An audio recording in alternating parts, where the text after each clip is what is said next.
어, 누구에게나 처음은 있는데요. 저는 사실은 이런 사회를 보는 건 처음입니다.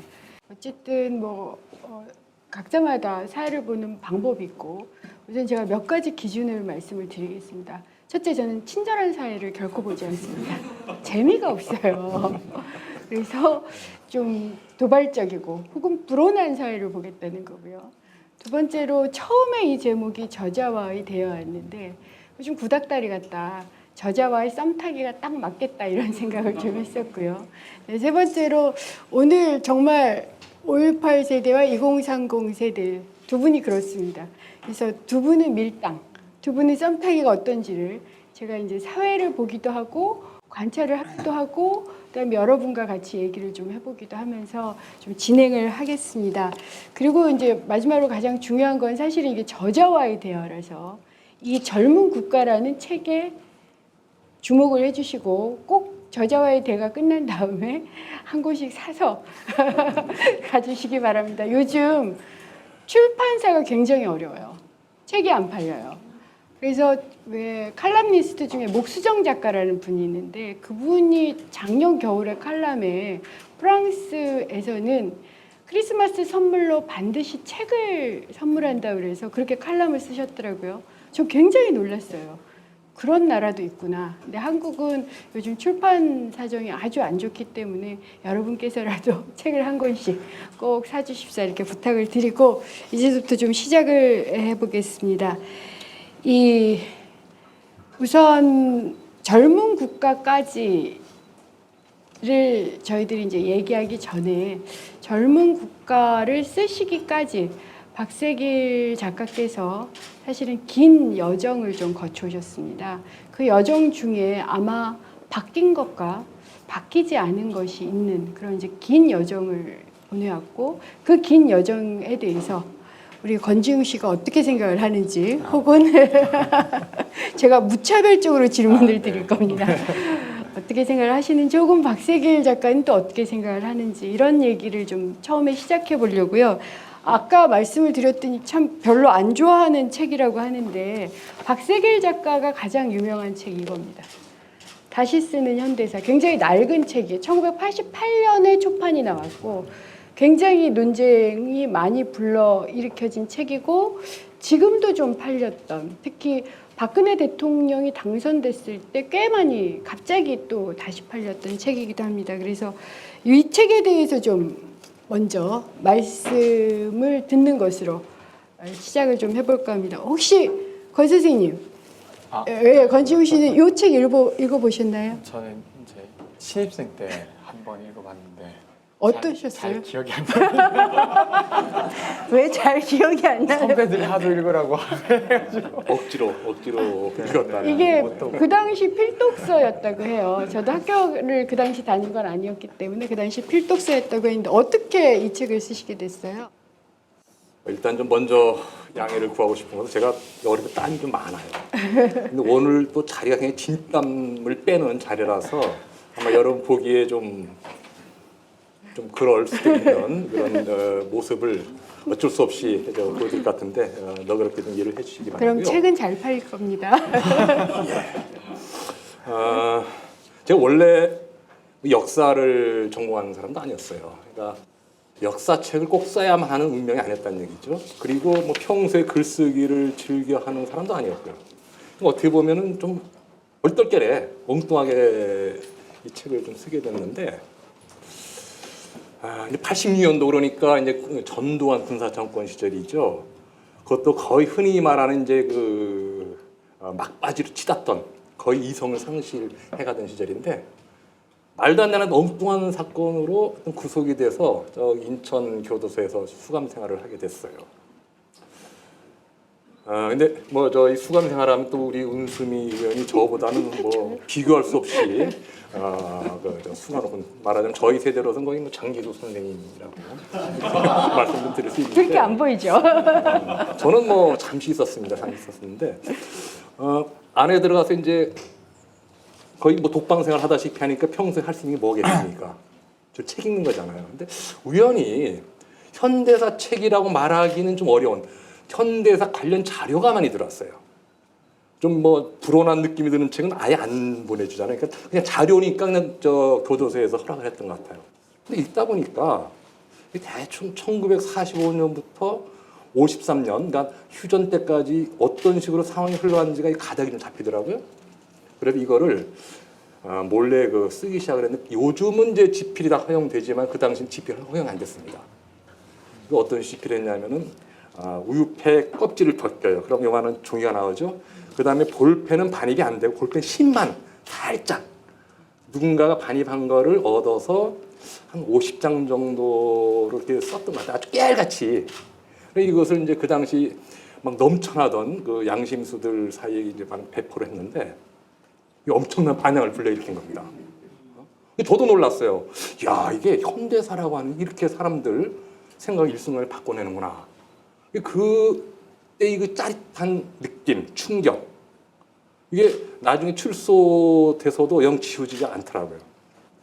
그 당시는 이제 엄밀하게는 이제 87년 6월 민주화 투쟁 승리로 좀 복학 조치가 됐죠. 그때 뭐 비슷한 처지였는데 하다못해 부모님에게 졸업장을 갖다 드리기 위해서라도 복학을 했어야 되는데 복학을 포기하고 여기서 제 인생 행로가 조금 험악해지기 시작했던 것 같은데 현대사 책을 썼어요.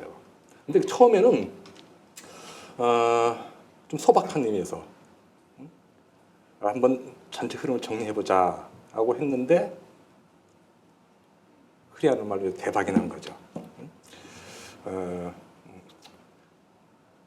졸지에 좀 유명세를 타고 경제적 상황도 호전이 되고 여기저기 이제 강의도 불려다니면서 이제 갑자기 이제 좀 제 처지가 좀 달라지는 그런 상황을 이 책 덕분에 이제 맞이를 하면서 나중에 이제 다시 또 그 뒤이냐 하겠습니다만은 적어도 외환위기 직전까지는 좀 잘 나갔던 것 같습니다. 그 시기는 뭐 우리 의원님으로서는 또 꼭 정반대로 저는 잘 나가지 못한 시기입니다. 가만히 이제 얘기를 들어보니까 우리 의원님하고 저하고 인생 목표는 정반대인 많이 X선을 그리는 그런 기묘한 인연이던데 뭐 잠깐 좀 말씀을 좀 해주시길 바라고요. 아무튼 좀 세상에 어디 오갈 데 없던 사람이 이 책 한 권으로 갑자기 이렇게 인생 역전을 좀 이루는 그런데 그건 전적으로 물론 저를 구속시킨 당시 전두환 정권의 조치가 정당했다는 얘기는 아닙니다. 아무튼 수감된 덕분에 이 책을 쓰게 됐고 그래서 어느 잡지에서는 옥에서 옥을 캔 인물 중에 한 명으로 이렇게 소개를 하게 됐어요. 앞에 옥은 감옥을 얘기하고 뒤에 옥은 그 보석 옥자를 얘기를 한 그런 사연이 얽혀 있는 책입니다.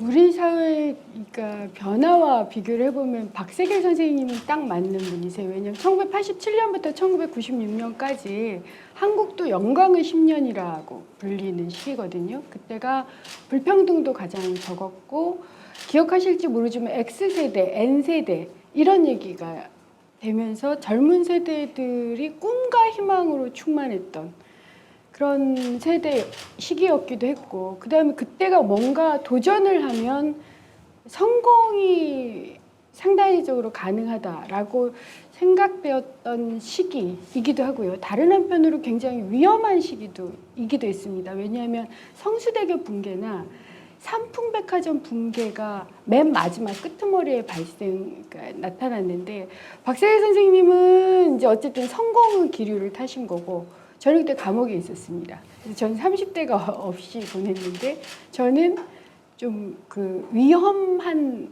그런 기류 속에서 그냥 있었던 것 같고 어때요? 권지우 씨는 그때면 학교에 다닐 때였나요? 잠깐만요. 저 한 가지만 88년생이라고 하죠. 네. 그러니까 제가 이제 지금 갖고 계신 이 책 정확히 이제 1988년 가연사라고 줄여서 이야기하는 이 1권을 쓸 때가 만 26세였어요. 지금 아마 우리 권지웅 위원장님 네, 딱 나이 딱 때문에 만 26. 좀 참고하시고 이야기를 좀 해주세요. 네. 그때가 그러면 막 저는 이제 11살 11살 소년 네. 부산에 살았었는데 멋 모르고 뛰어놀던 어쨌든 그런 네. 시기였습니다. 그런데 이제 제가 이거 질문을 할까 말까 고민하다가 그래도 그래도 저자 썸타기를 좀 해보겠다 싶어서 이 다시 쓰는 현대사 자연사를 굉장히 논쟁이 많았던 책입니다. 특히 가장 많은 논쟁이 뭐냐면 이 역사 서술이 좀 객관적이지 않다. 지나치게 미국이나 일본의 영향이 한국의 역사에 너무 미국 한국의 역사에서 미국이나 일본의 영향력을 너무 크게 비중을 크게 지금 봐서 역사를 좀 아주 뭐 좀 부정적으로 얘기하면 좀 왜곡했던 거 아니냐 이런 좀 논쟁점이 있었던 책이었는데 어떻게 생각하세요? 일단 이제 저 자신을 좀 이렇게 좀 위로해주는 입장에서 적어도 90년대까지 이 책은 좀 긍정적 기여를 했다고 봅니다. 뭐냐 하면은 그러니까 87년 민주화 투쟁 승리 이후에 과거에 대한 이제 성찰이 아주 다양한 측면에서 이루어지지 않습니까? 그 중에 하나는 군사 독재라는 그 그늘에 의해서 가려졌던 우리 나라의 어떤 외세 의존적인 내지는 뭐 대종속적인 이런 부분들이 한결 이제 좀 자유롭게 조명되고 또 이제 성찰된 그런데 일종의 어떤 그 기폭제 뭐 그런 역할을 좀 한 점이 일단 좀 긍정적인 점수를 좀 두는데 자화자찬이셨습니다. 예, 물론 자화자찬입니다. 예. 근데 사실 이제 이 책을 이야기할 때 저는 굉장히 불편해요. 왜냐하면은 너무 극단적인 이제 이 시선 내지는 평가가 막 이렇게 서로 엇갈리면서 저도 모르게 좀 짓눌려지는 것 같은 그런 이제 느낌이 들어서 좀 불편한데 일단 물론 이건 이제 저자로서의 다소 주관적인 판단일 수 있는데 두 가지 편향이 동시에 존재하는 것 같습니다. 이 책을 보는 그 시각에서 하나는 어쨌든 이 책이 이제 92년도에 3권으로서 마감이 되는데 80년대까지의 역사를 다룬 거거든요. 근데 그 이전까지는 분명히 우리나라, 우리 사회는 대단히 예속적이고 종속적인 그런 모습을 띠고 있었습니다.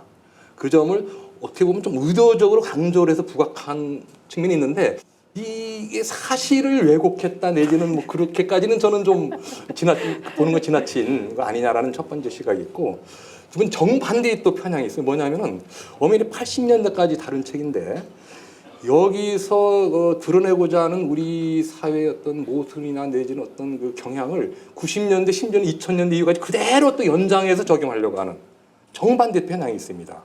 분명히 80년대를 거쳐 90년대 우리 사회에 많은 변화가 있었고 이 점은 이제 젊은 국가에서 개략적으로 하나 이제 다루고 있는데 그런 좀 두 가지 이제 편향이 있고요.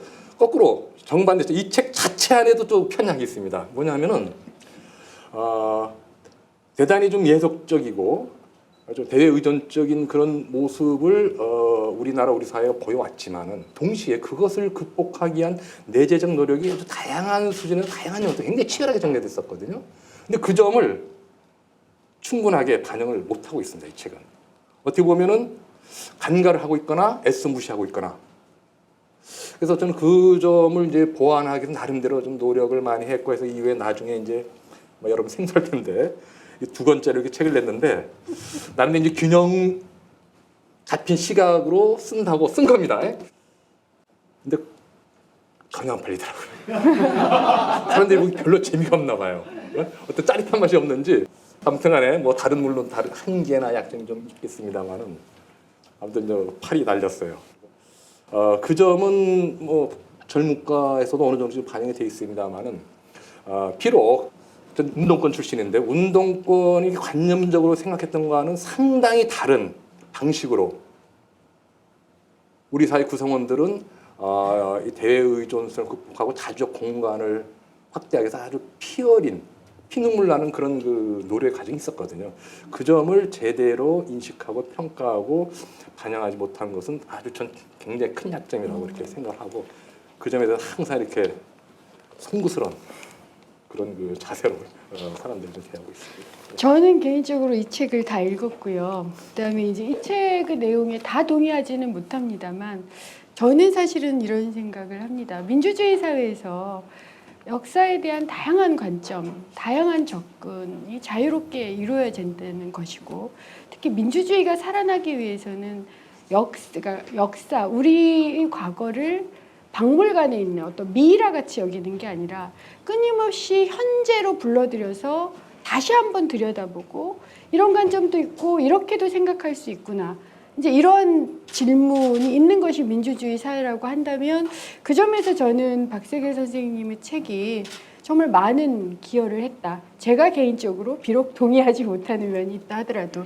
그래서 혹여 이제 시간이 되시면 그 역사에 대한 그리고 그것을 우리가 어떻게 현재에 있는 지금 14년에는 우리가 뭐 80년대와 70년대와 60년대, 50년대와 대화를 할 건가에 대한 좀 그런 질문을 같이 해보는 건 좋을 것 같다. 이런 생각이 들고요. 근데 이제 제가 궁금한 건 이걸로 인세를 꽤 챙기셨죠? 아닌가요? 꽤 돈을 버셨던 거 아닌가요? 그래서 그 돈을 어디다 쓰셨는지 제가 그게 궁금해요. 이 책을 쓸 때 정확히는 2권을 집필할 때 어디서 살았냐면은 그 부천 약대동이라고 하는 곳에 지금은 이제 아마 상동 신시가지로 편입돼서 매우 모습이 달라졌을 거라고 보는데 뭐 여러분 아실 겁니다. 이렇게 딱 문 열면 부엌 있고 그 다음에 이제 그 단칸 월세방 있는 가구라고는 딱 하나 밥상용 겸 책상 딱 하나예요. 근데 제 아내 되는 사람하고 그때 식을 올리기 전입니다만 그때 같이 생활을 했어요. 저로서는 가장 행복했던 시절인데 하루는 저 집 밖으로 불러나가지고 바로 그 앞에 그 18평짜리 주공 아파트가 있었는데 딱 가리키면서 조금만 참아라. 내가 이 책으로 돈을 벌어서 저기 전세로 들어가겠다. 이렇게 저 얘기를 했더니만 피식 웃어요. 그걸 어떻게 믿겠냐 막 그런 좀 반응이었던 것 같은데 결과를 말씀드리면은 그거보다 좀 더 넓은 아파트를 샀습니다. 이 덕에 그 당시 저 책값이 한 권에 3,600원이었어요. 제가 이제 10% 받았습니다. 그거를 모으고 모아서 아파트 한 채를 살려면은 대략 책이 어느 정도 나가야 되는 건지 그 몇 년 사이에 여러분 상상에 맡기겠고요. 저도 공식적으로 얼마 정도 나갔는지는 그 당시는 그 집계 문화가 정착이 안 돼서 저도 정확히 좀 모르고 있는데 아무튼 덕분에 오갈 데 없이 이렇게 떠돌던 사람이 나름대로 자리 잡고 남자 노릇 하는데 이 표현이 좀 그렇습니다. 저는 하는데 조금 부끄럽지 않게 이렇게 살게 돼서 저런 큰 은혜를 입은 그런 책이다라고 얘기할 수 있을 것 같습니다. 사실은 이 책이 쓰여지고 이제 마하고 팔릴 때가 선생님이 20대에서 30대로 넘어가는 시기였죠. 그렇죠. 네.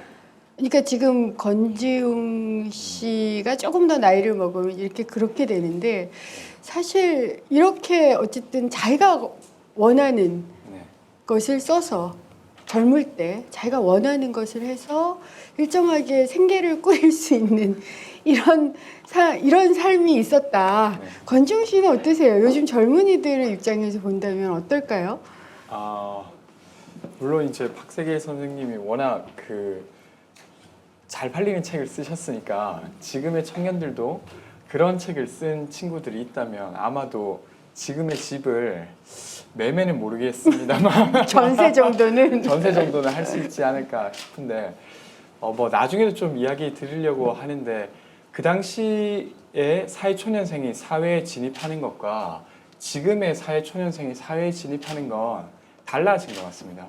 그러니까 지금의 청년들이 더 게으르거나 아니면 더 꾀부리거나 나약해서가 아니라 객관적으로 지금 저희가 받을 수 있는 임금으로 지금 최소한의 것들을 마련하기까지는 그때보다 훨씬 더 어려워졌다는 게 통계적으로도 확인이 되고 그런 거라서 아마도 웬만큼 성공하지 않고서는 집을 사기는 네. 어려울 거다. 네.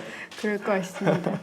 다음으로 좀 얘기를 이어가서요. 선생님께서 이제 다연사의 덕을 보신 게 남편으로서 좀 이제 생계를 꾸려가는 이런 것뿐만 아니라 사회 활동을 하시게 된 계기가 되죠. 네. 그 얘기를 좀 해주십시오. 어떻게 보면은 90년대 그 이후에도 걸쳐 있습니다만은 뭐 제 삶을 온전히 좀 지배했던 책이었던 것 같습니다. 90년으로 정확히 기억을 하고 있는데요. 여러분 혹시 아실 겁니다. 어떻게 표현해요? 노동자 인권 운동을 전문으로 하는 뭐 교회? 뭐 이렇게 표현할 수 있을 것 같은데 영등포에 영등포 산업선교라고 있었죠. 그 다음에 또 인천에도 똑같은 산업선교가 있습니다. 이제 교회로 말하면 일꾼교회, 뭐 성문박교회 이렇게 표현합니다만은 거의 비슷한 시기에 연락이 왔어요. 노동자 역사 교육을 하는 프로그램을 개발하고 싶은데 함께 할 수 없겠는가라고. 근데 뭐 저는 기가 퍼쩍 뛰더라고요. 야, 내가 정말 바람하지 않던 기회가 온 것 같다. 그래서 만났습니다. 만났는데 다행히도 이렇게 뭐 좀 서로 이렇게 알만한 분들이 그 자리를 지키고 있어가지고 쉽게 호흡을 맞춰서 어떤 경우는 뭐 노동자 역사 교실, 어떤 경우는 노동자 역사 학교. 근데 뭐 형태 똑같습니다. 학교라고 더 크고 그렇진 않아요. 이 프로그램을 개발을 했습니다. 그러니까 가연사라고 하는 콘텐츠를 기반으로 해서 아주 재밌고 쉽게 소화할 수 있는 노동자 교육 프로그램을 개발한 건데 일단 역사라고 하는 게 히스토리, 스토리 아닙니까? 쭉 이야기를 듣다 보면은 자신도 모르게 문제가 뭔지 앞으로 뭘 어떻게 해결하고 내지는 자기가 움직여야 되는지가 딱 감이 오는 그런 감점이 있습니다. 여기에다가 이제 그 추억의 학창 시절을 떠올리게 하는 아주 다채로운 예능 프로그램들을 이렇게 배합을 해가지고 아주 쓸만한 프로그램 개발했는데 이게 말하자면 히트를 친 거예요. 그래서 쭉 전국으로 퍼져나갑니다. 그리고 알고 보니까 최근까지도 그 당시 개발한 역사 교육 프로그램을 계속 이렇게 보완을 해서 사용하고 있는 노동자 단체들이 있더라고요. 그래서 이제 저는 뭐 여기저기 이제 많이 걸쳐가지고 계속 거의 그 직업 삼아서 이렇게 뛰어다니다 보니까 어느덧 이제 최소한 저를 이제 선생님이라고 이렇게 부르는 참 이렇게 표현해도 될지 모르겠습니다만은 노동자 제자가 한 전국적으로 한 1,000명 정도가 넘는 어디를 가든지 선생님 오셨으니까 이렇게 좀 저를 이렇게 챙겨주는 저는 그때 정말 행복했어요. 지금도 아마 노동자 역사학교라는 거 이상 저한테 어떤 소중한 추억 내지는 경험은 없었던 것 같은데 그때 아내를 다 끌어들였죠. 잠시 쉬고 있는 틈을 이용해서 당신 이거 저하고 같이 합시다 해서 중요한 순간마다 이제 부창부수라고 하나요? 이제 둘이서 호흡을 맞춰가지고 이 사업을 했는데 뭐 다들 이제 인정하는 얘기 때문에 좀 역시 또 자화자찬에 해당됩니다. 그렇게 좀 이해하고 들으시길 바랐는데 이 역사학교라고 하는 이 프로그램이 결정적으로 빛을 발했던 두 개의 사업장이 있었습니다. 어디냐면은 철도하고 기아자동차였는데 이 두 개 공통점이 있어요. 그야말로 역사와 전통을 자랑하는 빛나는 어용 사업장. 아무리 가서 두들겨 해도 끔찍하지 않는 난공불락의 요새와 같은 그런 어용 사업장이었는데 이 두 군데에서 어쨌든 역사학교라고 하는 것이 인연을 맺으면서 아주 유능한 활동가들이 대량 배출됐습니다. 철도 같은 경우는 또 전국 사업장이잖아요. 그러니까 전국을 돌아다니면서 이제 제가 그때 뭐 대전도 가고 대천도 가고 부산도 가고 뭐 서울은 또 구로, 용산, 뭐 청량리 서로 다 돌아다니면서 이 역사학교를 통해서 활동가층 이제 배출했는데 이분들이 역시 이건 약간의 제 주관적인 해석이 있습니다. 주축이 돼서 결국은 민주화를 시켜냈습니다. 그걸 상징하는 것으로서 초대 민주노조 위원장이 다인 역사학교 출신이었죠. 그래서 지금은 이제 민주노총의 양대 기둥 역할을 하고 있는 이제 그런 이제 사업장이 됐습니다만은 아무튼 뭐 저로서는 굉장히 좀 보람 있는 그런 과정이었고. 뭐 이따 관련해서 얘기 나왔습니다만 저는 이 모든 것을 전부 아내한테 이제 떠넘기고 저는 이제 딴 길을 좀 떠났어요. 그래서 제 아내는 이제 그걸 기반으로 해서 나름대로 이제 뭐 노동운동에서 이제 큰 언니 역할을 좀 맡게 되는데 먼저 관련해 이따 좀 다시 말씀드리고 아무튼 이 책 한 권의 책이 이전에 없었던 어떻게 보면은 남들이 쉽게 누릴 수 없었던 그런 그 사회 활동의 기회 내지는 장을 저한테 이렇게 안겨들어줬다는 점에서는 또 한편에 또 상당한 또 행운을 누린 그런 좀 시기가 있었습니다. 박세계 선생님하고 저하고 나이가 거의 같아요. 박세계 선생님 저보다 한 살이 많으십니다. 근데 좀 믿어지십니까? 제가 겁늙은 건지 아니면 우연히 그 소녀 티가 나는 건지 모르겠습니다만. 네. 근데 그러니까 저하고 거의 비슷하셨던 시기에 그러니까 박세계 작가님은 선생님이라고 불렸고 저는 수감번호로 불렸습니다. 601호. 그 지금도 수감번호로 불리는지 감옥 인권 문제에 대해서 시간이 되면 기회가 되면 좀 살펴보고 싶다는 생각을 드는데 요즘은 이제 감옥은커녕 지금 현실이 너무 힘들어서 노동인권 문제에 대해서 제가 워낙 관심을 갖느라고 아직은 살펴보지 못했습니다만 어쨌든 전 601호로 불렸던 시기에 박세계 선생님이 선생님이라 불렸고 그런데 이제 박세계 선생님도 이렇게 어쨌든 책을 쓰고 세상을 바꾸겠다라는 프로젝트를 하신 거죠. 그런데 우리 권지웅 씨도 민달팽이 유니온을 하는 것이 사실은 청년들의 삶을 바꾸고 좀 세상을 바꾸고 싶다. 그런 것 때문에 하시는 거죠. 잠깐 소개를 좀 해주세요. 네, 그 말씀하신 대로 비슷한 나름대로의 사명을 가지고 하고 있다고 생각하고 저희가 다루는 문제는 불평등에 대한 이야기입니다. 특히나 이제 수도권을 중심으로 해서 이제 주거와 관련된 불평등에 대한 이야기를 하고 있고 처음에는 이제 대학의 기숙사 문제로 시작했다가 지금은 20, 30대의 주거 전반에 대한 이야기를 하고 있습니다. 다른 문제가 다 그렇듯 어쨌건 네, 그러니까 태어날 때 돈을 가지고 태어나지 않잖아요, 누구도. 근데 이제 어떤 부모를 만나느냐에 따라서 너무 많은 것들이 결정되는 것이 너무 안타깝고 그리고 그렇게 해서는 앞으로 제가 지금 젊지만 저보다 더 다음 세대에게 무언가를 전달한다고 했을 때 그렇지 않았으면 좋겠다 하는 마음에 어쨌건 이런 활동들을 하고 있습니다. 여러분 이렇게 세대 차이가 많이 나지만 사실은 그 나이 때 꽤 비슷한 걸 하지 않습니까?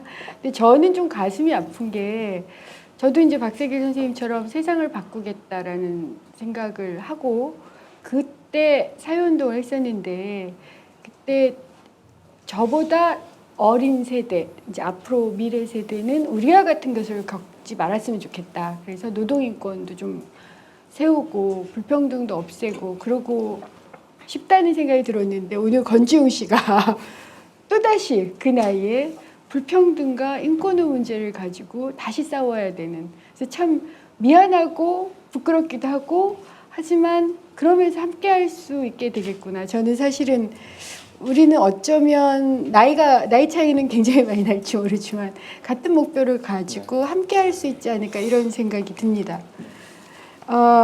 제가 이제 다시 좀 얘기를 이어가자면요. 저는 살아오면서 좀 굉장히 힘들었던 시기가 몇 가지 있었는데 이제 감옥에서를 제외한다면 1998년하고 2007년이었어요. 제가 1997년에 사회에 나옵니다. 자유몸이 되는데 그때 IMF가 터진 거예요.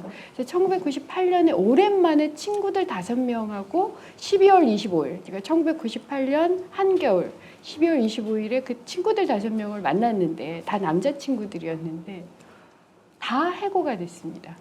그때가 30대 말이었어요.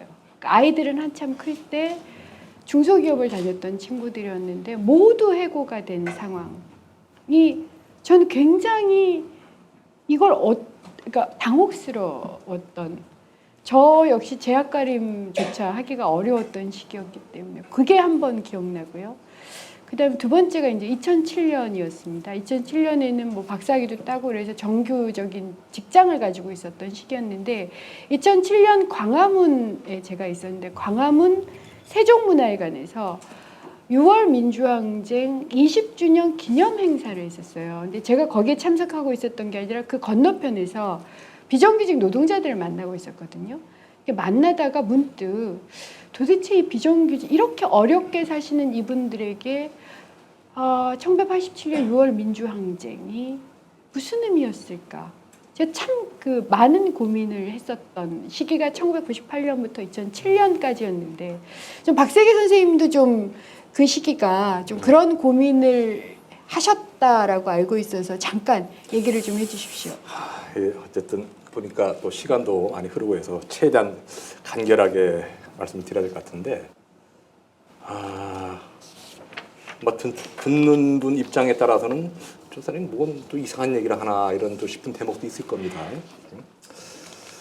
애완이기라고 하는 것은 누가 봐도 어쨌든 우리 사회가 전혀 다른 상황에 처하게 되고 전혀 새로운 과제가 좀 던져진 그런 의미가 있지 않습니까? 그러면은 나름대로 세상을 바꾸겠다고 포부를 갖고 사는 사람일수록 더욱더 새로운 상황에 맞게 새로운 과제를 설정하고 새로운 어떤 그 콘텐츠를 확보를 했어야 되는데 전 그렇지 못했어요. 전 이 대목에 꼭 여러분한테 좀 드리고 싶은 말씀은 정말 사람이 잘 나갈 때 긴장해야 된다. 방심하면 한순간에 간다라고 하는 거를 제가 경험한 겁니다. 그러니까 외환위기 전까지 다연사라고 하는 것으로 정말 저는 잘 나갔어요. 어떻게 보면 너무 빨리 그 성공이 찾아온 덕에 정말 우리 은승희 의원이 그 90년대 정말 그 출사하기 전까지 어떻게 보면은 제가 알기로는 거의 극한을 넘나들면서 깊은 고뇌와 성찰의 시간을 어떻게 보면 일찍 가지고 그로부터 이제 어떻게 보면 차근차근 새로운 미래를 향해 좀 다가갔다고 한다면은 저는 좀 더 정반대로 그 고뇌와 성찰의 시기에 저는 훨훨 날다가 외환위기의 뭔가 이후 방향을 틀어야 될 시기에 기존 그 관성에서 벗어나지 뭐 그대로 가버린 겁니다. 여기 저 이른바 이제 그 진보 진영 혹은 뭐 운동 좀 더 리얼하게 말하자면 운동권 사정을 웬만큼 아시는 분들이 있을 텐데 제가 98년대 전국연합이라는 단체의 핵심 간부로 진출했어요. 근데 여기는 어떤 곳이냐면 이른바 이제 자주파의 공개 사령부와 같은 것이었습니다. 저는 의도한 건 아닌데 하다 보니 전체 이 자주파의 움직임을 총괄 기획하고 조정하는 그런 어떤 역할을 하게 됐어요. 그러면서 진보진영 전체를 어떻게 표현해야 될지 모르겠는데 아무튼 거의 석권을 하게 됩니다. 2004년도에 민주노동당이 열속으로 원내 3당으로 진출하지 않았습니까? 바로 그 뒤이어서 최고위원 선거가 있었는데 한 명인가 두 명인가 빼놓고는 전부 전국연합 계열이 석권을 해버린 거예요. 그러고 나서 한겨레 모 기자를 만났더니 이거 귀한 분 오셨습니다 하고 깍듯이 그냥 맞아주더라고요. 그러고서 그 당시 민주노동당 행사 딱 하면은 여기저기 와서 막 다투어서 막 쏘네. 어깨 힘 좀 들어갔죠. 정말 귀한 분이 된 겁니다. 맞을 겁니다. 80년대 운동권에 얼마나 그 헤게몬을 놓고 치열하게 다퉜습니까? 거기서 어떻게 보면 마지막 그 종결자가 된 것 같은. 그런데 여기서부터 이제 본격적으로 한계에 직면을 해요. 좀 거칠게 표현 당권을 잡았으면 당을 어느 방향으로 인도해야 할 책임이 있지 않습니까? 근데 정작 어떻게 당을 인도해야 될지 아무런 답을 갖고 있지 않다는 게 드러난 거예요. 마치 386 세대가 노무현 정부 출범과 함께 권력을 선언했으나 정작 국가를 어떻게 이끌어야 될지 헤매다가 자초한 거 마찬가지 똑같은 데는 나타난 겁니다. 그리고 두 번째로 예를 들면은 강의를 통해서 똑같은 얘기를 하는데 이전 시기는 와와 했는데 다들 이제 눈만 멀뚱멀뚱하면서 저 사람 뭔 소리 하는가 싶은 정도 급격히 공감 정도가 떨어지는 겁니다. 그러니까 무슨 얘기죠? 과거에 통했던 얘기가 더 이상 이제 통하지 않는 그런 상황이 어느 순간 내 앞에 딱 닥쳤던 거예요. 그리고 제가 주로 이제 만나고 또한 그 의지했던 것은 정확히 대기업 정규직 노동자들이었습니다. 그러니까 90년대까지만 하더라도 대공장 노동자들이야말로 제가 솔직히 말씀드리겠습니다. 이 자본주의 체제를 엎을 수 있는 핵심 동력이다라고 하는 어떤 그런 신앙 같은 게 있었어요. 그래서 이제 그만큼 정성을 쏟았는데 어느 순간 이건 아니다 싶은 생각이 들더라고요. 그 단초는 의외로 단순한 거였습니다. 보니까 저보다 훨씬 잘 사는 거예요. 그냥 잘 사는 정도나 훨씬 잘 사는 그 사람들 앞에 놓고 억압받고 소외받는 노동자 어쩌고저쩌고 말이 나오겠습니까? 뭐 다 잘 아시는 얘기가 되겠습니다만은 노동자함이 현상 타파 합장사야 되는데 현상 유지에 집착하는 특히 보수화되는 그런 길을 걷더라고요.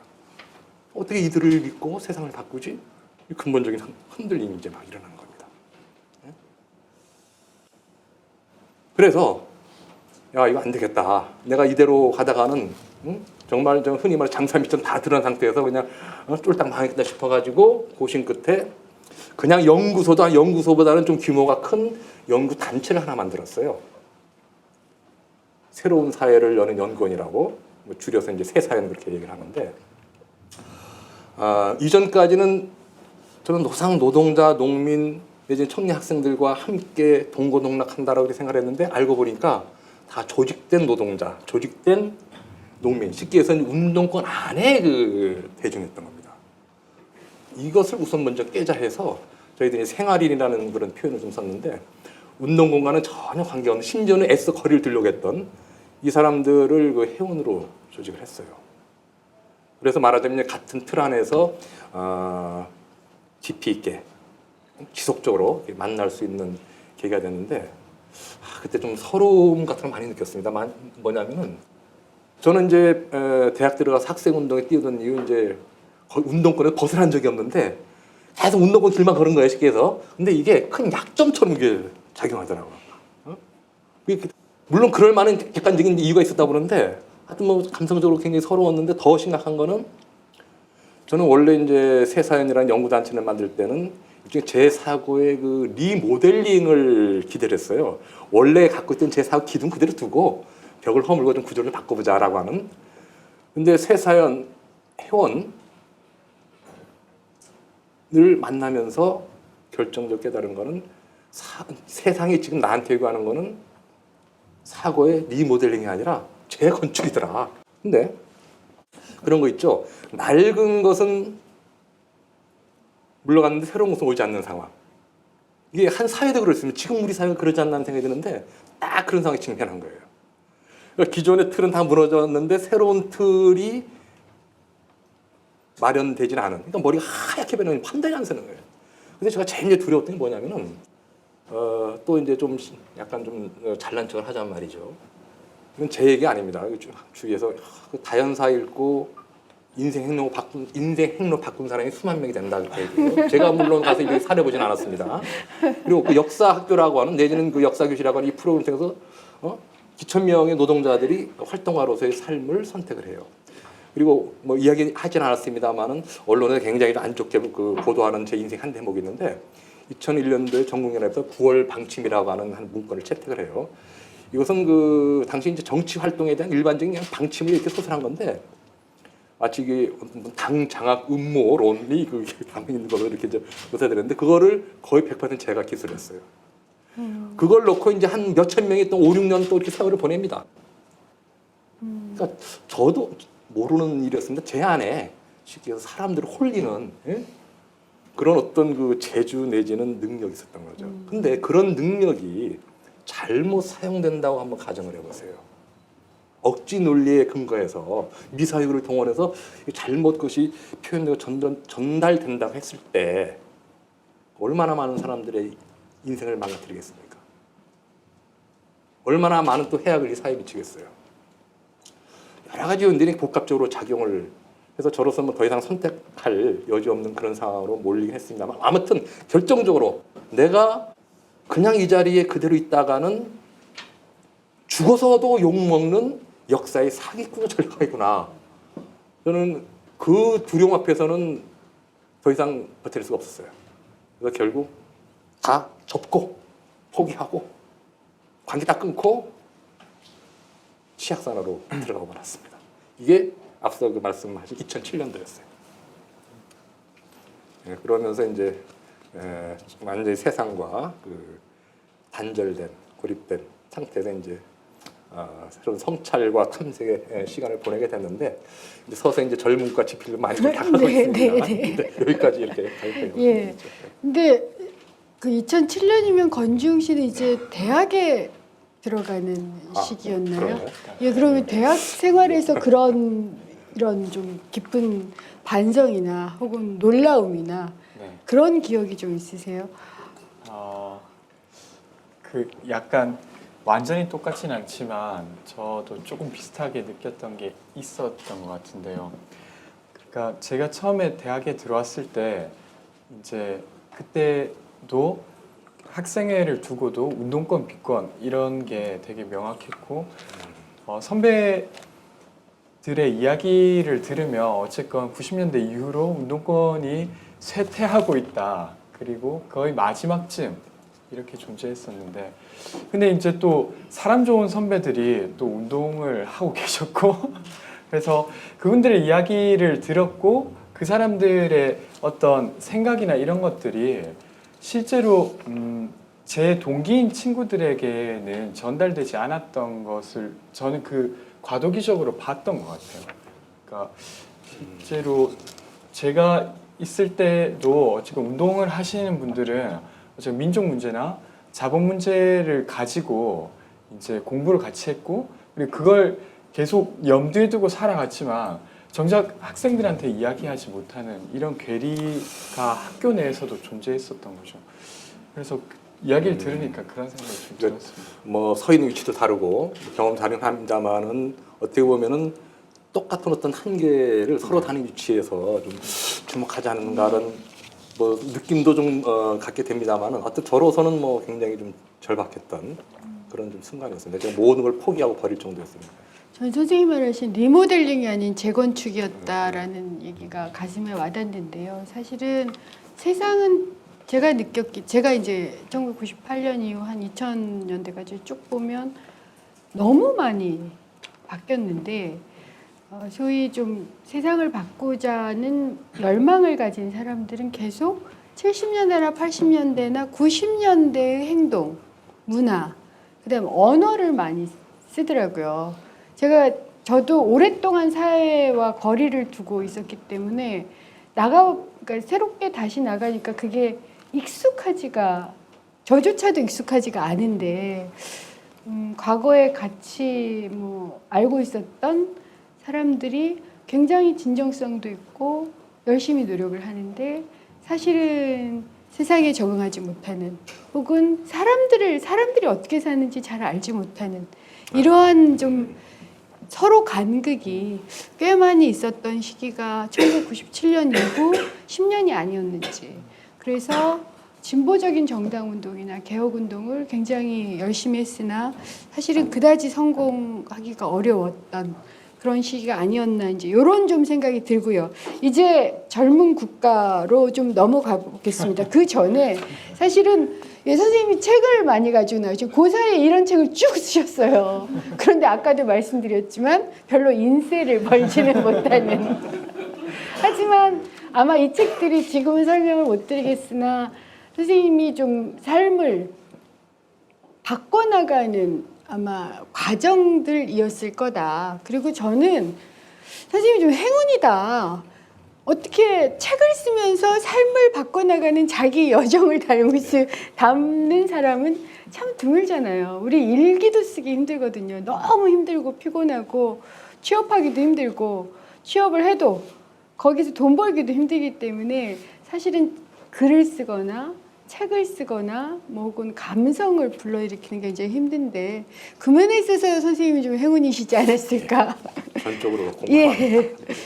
그래서 우선 젊은 국가 얘기를 좀 해 나가면서 못다 하신 얘기들을 그때 다시 좀 묻겠습니다. 우선 권지훈 씨는 젊은 국가 읽으셨죠? 네. 어떠셨습니까? 어, 이제서부터 이제 본격적으로 좀 편하게 말씀드려도 예.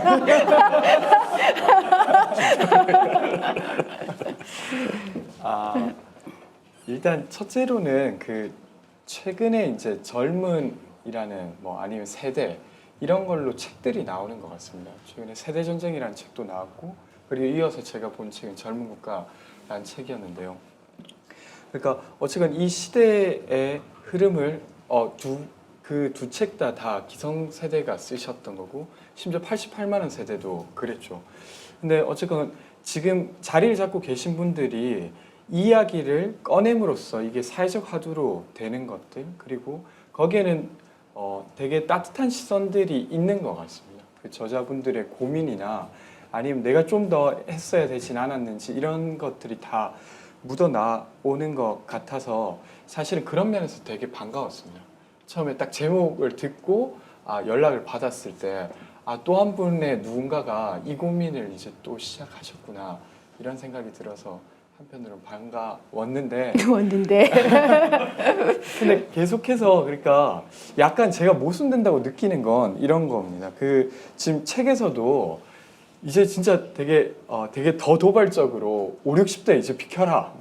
다른 삶을 살아라. 제2막을 열고 그리고 3, 40대가 그 자리를 차지할 수 있게 해라 라고 하지만 그걸 바라는 주체가 사실은 5, 60대인 거잖아요. 근데 저는 이게 어떤 면에서 우리가 비켜갈 테니까 채워달라라고 하는 것에서 긍정적일 수는 있으나 이야기를 청년들이 해야 하지 않을까 이런 거고 오히려 청년들이 이야기할 그 공간을 기성세대가 먼저 해버리는 그냥 먼저 어떻게 조망해서 너희 진짜 많이 힘들지 너희가 지금 해야 된다 이렇게 되는데 저는 이런 면에서 이게 일정 정도 이게 어떤 현상일까 뭐 이런 생각도 들더라고요. 그러니까 오히려 이제 청년이 말할 수 있게 도와주거나 그 발언마저도 이제 비켜줘야 되는데 오히려 더 똑똑하신 기성세대가 끊임없이 이걸 규정하고 분석하고 해내는 게 정말로 그게 뭐 더 지금 청년 세대가 다시 서는데 정말로 큰 도움이 될까? 뭐 이런 생각이 그런 양자가 드는 그런. 저 박세일 선생님이 좀 더 이제 땀을 흘리시게 될 것 같은데 저도 좀 저도 좀 말씀을 드려보면 박세일 선생님은 진정성이 담겨 있습니다. 그러니까 희망이 담겨 있는데 저도 그 책을 읽으면서 제가 이제 주로 비정규직이나 알바 뭐 이런 사람들하고 계속 이제 만나고 있었기 때문에 그러니까 뭐 이렇게 박세길 선생님이 진정성 있는 의도에서 우리가 물러날 테니 당신들이 그 자리를 차지하시오라고 할 때 지금 2030 세대가 그것이 가능한가? 그러니까 태어날 때부터 2030, 그러니까 20대, 30대가 될 때까지 단 한 번도 질풍노도의 젊음, 우리는 그런 게 있었어요. 우리는 젊음이란 질풍노도의 시대이고 나라와 민족을 위해서 사랑도 명예도 다 포기할 수 있는 그런 젊음을 겪었습니다. 겪었고 그것을 통해서 일정한 리더십을 가지게 되고 자기 문화와 자기 생각과 도전과 자신감과 두려움을 겪어내는 건데 제가 이렇게 봤던 그리고 같이 뭐 인터뷰를 했던 그 2030 세대는 어릴 때부터 경쟁을 해서 대학을 졸업하면 어느 순간 자기 몸뚱아리가 비용이 돼요. 그래서 몸값을 150만 원을 부르면 너는 취직이 안 되고 120만 원을 불러야 취직이 되는 그리고 기껏 할 수 있는 자리는 알바를 전전하고 그 과정에서 인권이 뭔지 권리가 뭔지 내가 무엇을 해야 되는지를 도저히 알 수 없는 이런 삶을 20대, 30대들이 사시더라고요. 그래서 제가 주로 35살 비정규 남성분들을 항상 인터뷰를 해보면 세 가지가 없어요. 애인이 없고 자가용이 없고 주택 청약 통장이 없어요. 그러니까 미래가 예측 가능한 기본적으로 생계가 보장될 수 있는 아무것도 없는 거죠. 그 상황을 견뎌내는 이 시기를 10대, 20대, 30대를 보내왔다면 그리고 정규직이 되고 나서도 난리거든요.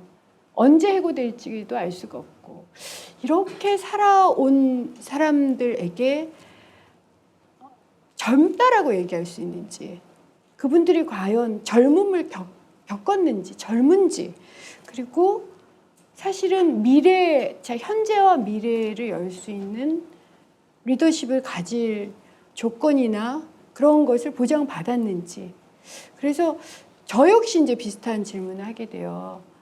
정말 이 5.18 세대 혹은 386 세대가 진정으로 해야 되는 것은 그분들이 그렇게 될 수 있도록 정말 미래를 짊어지고 질풍노도의 시대를 겪을 수 있는 지원, 그늘이 되는 하여튼 다른 이 프로젝트라고 하면 그런 게 필요한 게 아닐까. 그런 점에 있어서 선생님 말씀하신 이 그냥 우리가 그러니까 물러나기만 하면 되는 건지 혹은 다른 무엇이 필요한 건지 혹은 같이 가야 되는 무엇이 있는 건지가 좀 더 좀 고민돼야 되는 게 아닐까. 어쨌든 긴 얘기였지만 그런 질문을 좀 던져보겠습니다.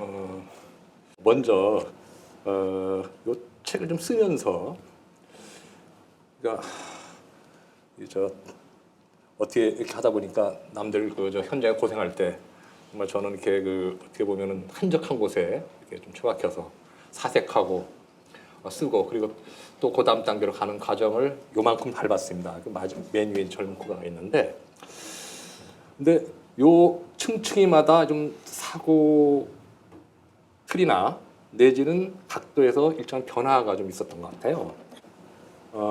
젊은가라는 책을 쓸 때는 어떤 변화가 있었던가? 세 가지 정도였던 것 같은데, 그러니까 이전식의 소위 이제 뭐 진보다 내지는 무슨 회다 하면은 무조건 아주 비판적 입장에서 내지르는 막 문제를 들춰내고 거치게 표현하면 까고 막 이런 것을 능사로 그리고 그것을 또 가장 중요한 그 임무로 삼았었는데 젊은과에서는 거꾸로 성찰의 기능을 좀 우선하려고 노력했습니다. 저를 포함해서 우리 세대가 그간 살아오면서 놓쳤던 거 내지는 잘못됐던 것까지를 한번 먼저 되돌아보는 그런 좀 시간이 좀 필요하지 않느냐. 노동자라는 이유로 직무를 하는 이유로 모든 게 다 정당화되는 건 아니다. 우리 스스로 먼저 되돌아봐야지 그 다음에 이 사회에 대해서 비판을 하더라도 의미가 있지 않느냐라는 그런 지점을 첫 번째 문제의식으로 녹여내려고 했고, 그러니까 여기는 506건에서 굉장히 많이 비판하는데 거기는 저를 제 자신이 포함한 겁니다. 그래서 사람들 만날 때 사실 나 이거 우리 사회에 반성문 제출한 거야 이렇게 얘기를 해요. 두 번째로는 노동의 관점을 좀 회복을 하자. 글을 쓰는 사람으로서 이게 무슨 얘기냐면은 그 신영복 선생님의 그 나무야 나무야라는 책에 보면 이런 구절이 나와요. 그분이 이제 장기 선생님 아니십니까? 감옥에서 오랫동안 생활하시는데 목수 출신 어느 노인이 이 땅바닥에 집 그림을 그리는데 보통 우리가 집을 그리면은 어디부터 먼저 그리나요? 맨 먼저 어디 그리죠? 지붕부터 그리잖아요. 위에서부터 내려옵니다. 이게 일반적인 그림 그리는 순서예요.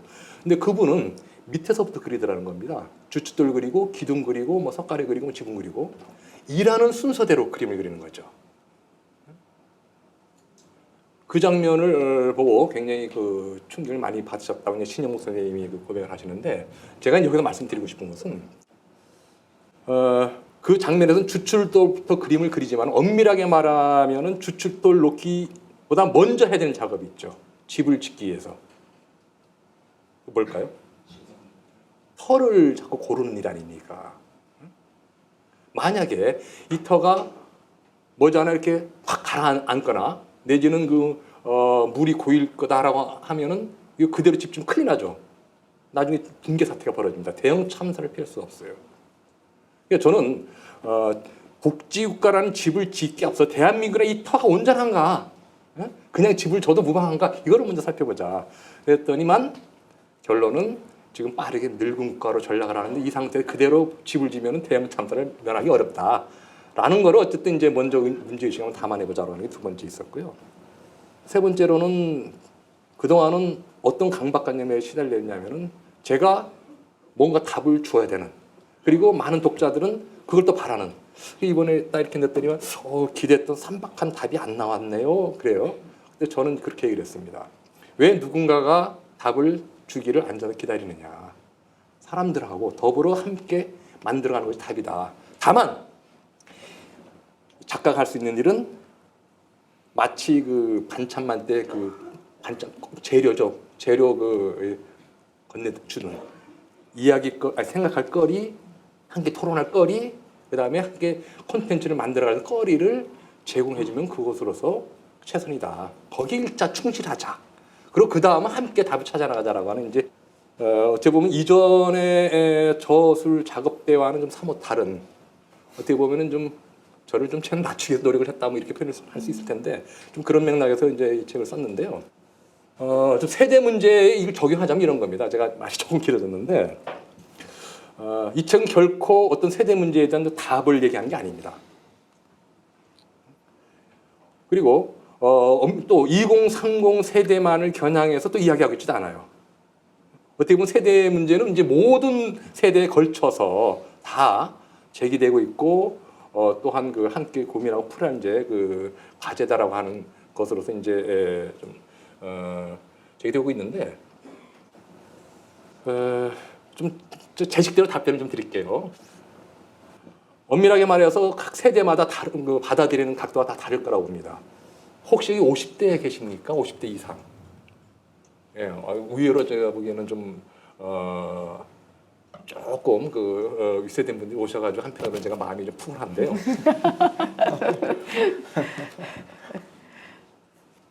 이 책을 읽어본 그 50대 이상의 공통적인 반응이 있더라고요. 물론 이건 일부에 불과할 수 있습니다. 그렇지 않은 분들도 있을 텐데 가장 이렇게 가슴 다가왔던 대목은 그 인생을 두 개의 막으로 재구성하는 거. 하나의 막에서 그쳤던 지난 그 산업시대 삶에서 벗어나서 두 개의 막으로 사는 것에 이제 가장 이렇게 좀 뭐라 그러니까 이렇게 좀 느낌이 왔다라는 얘기를 많이 해요. 근데 저는 이제 그분들이 그렇게 얘기를 합니다. 그 다음도 좀 눈여겨 봐주십시오. 즉, 그 파트 2에서 젊은 그들의 역사를 기술하면서 저희 그 5060 세대가 자신도 모르는 사이에 이 젊은 세대를 사회 구조적 학대해왔고 그것이 고스란히 그 젊은 세대의 고통으로 이렇게 나온 것에 대해서 우리 한 번쯤은 정말 되새겨보고 그리고 미안하다는 말 한마디 하자로 했는데 저는 우리 사회가 희망있다라는 것을 이런 지점에서 느꼈는데 그 점에 많이들 공감을 해요. 아마 이 자리에 계신 분들 역시 마찬가지라고 보는데 맞다. 정말 우리 최소한 방관자였고 그런 점에서 저는 미안해 해야 된다라고 하는 공감을 해요. 전체적으로 소수겠지만은 유의미한 소수로서 나름대로 열을 만들어갈 거라고 봅니다. 그리고 40대는 또 달라요. 사실 40대 분들이 은근히 그 서운함을 토로합니다. 왜냐하면 40대에 대한 얘기가 거의 없거든요. 그 이유는 뭐 간단합니다. 왜냐하면은 40대는 우리 사회에서 흔히 말하는 낀 세대라고 그러잖아요. 아주 피곤한 삶을 살아온 세대입니다. 은근히. 그 위에 세대는 그냥 사정없이 밟아뭉개는데 밑에 세대는 말 안 듣고 이래저래 그냥 그 위아래 눈치 보다가 자기 정체성도 제대로 확립 못하면서 주로는 힘 있는 그 50대의 그늘에 이렇게 가려 살아왔는데 최근에 와서는 많이 그 태도가 달라지는 것 같더라고요. 그래서 저는 40대가 비어 있다는 얘기는 이 책에서 그것은 스스로 채워나가야 될 그 무엇이라고 하는 걸로 이해해달라. 그래서 저는 뭐 감히 이렇게 말씀드리고 있습니다. 40대여 일어나라. 이제는 5060 세대에 대해서도 비판의 화살도 날릴 줄 알고 그리고 2030 세대에 대해서도 좀 이렇게 격려하고 같이 좀 길을 헤쳐나가는 앞장서 그런 모습을 좀 40대가 보여줬으면 하는 바람이 사실 이제 저기 있고요.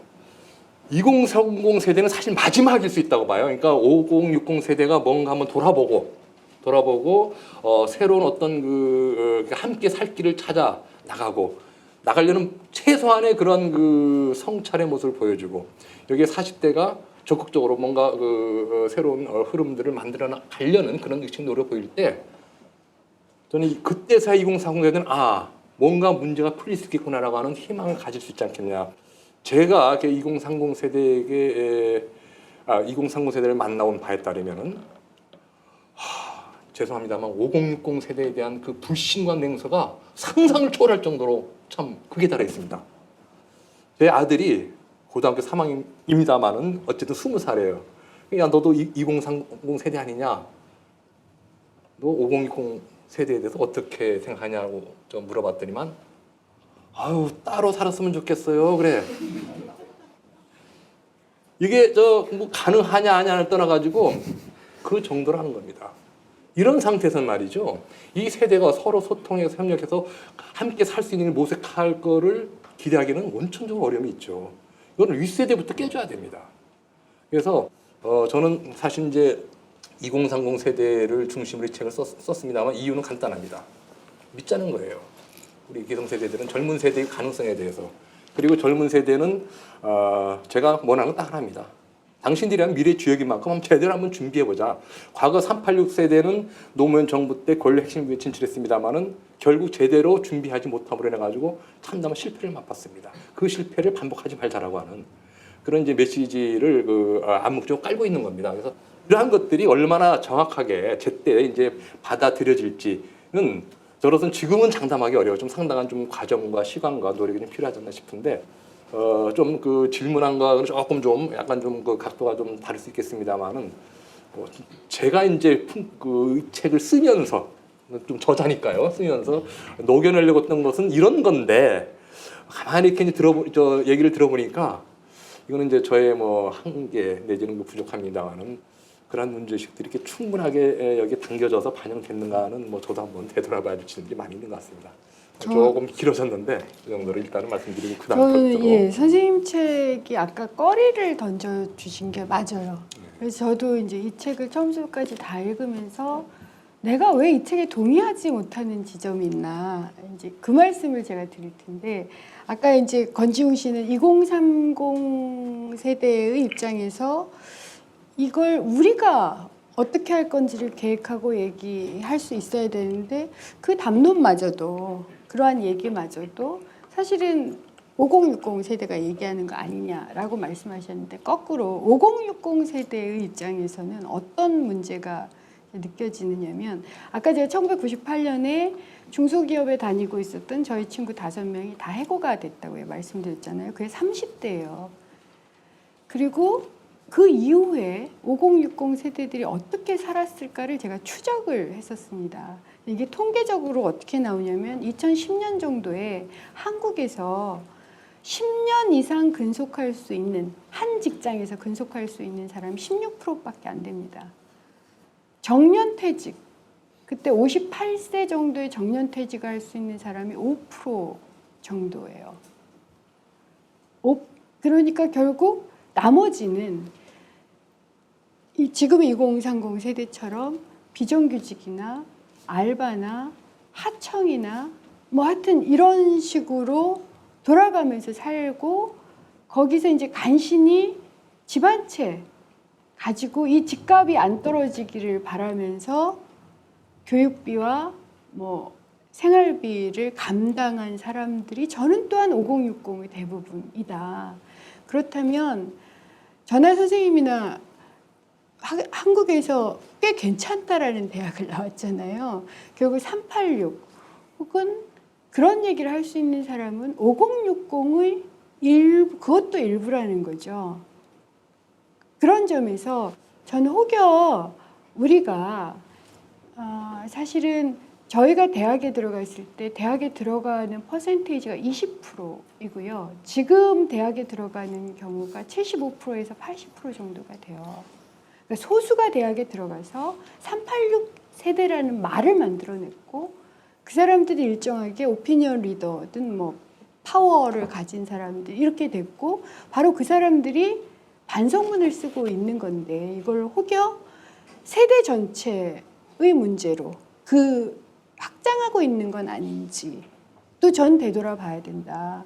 그래서 이것은 어떻게 보면 대한민국에서 기회를 부여받았던 자기 능력 이상으로 기회를 가졌던 그래서 물론 민주정부를 만들어내기도 했고 노무현 정부에 참여하기도 했었던 성과도 있지만 과도 많은 어쩜 일부 세력 그런 사람들의 반성일 수는 있지만 그것을 세대의 문제라고 얘기하는 게 전 맞을까? 오히려 저는 그것을 세력 교체 그리고 라는 점에서 바라보는 게 전 더 맞지 않을까? 저는 5060의 하여튼 제 친구들, 그러니까 저와 같은 대학에 다니지 못한 수많은 친구들이 그건 네 얘기야라고 얘기하는 경우가 가끔 있어요.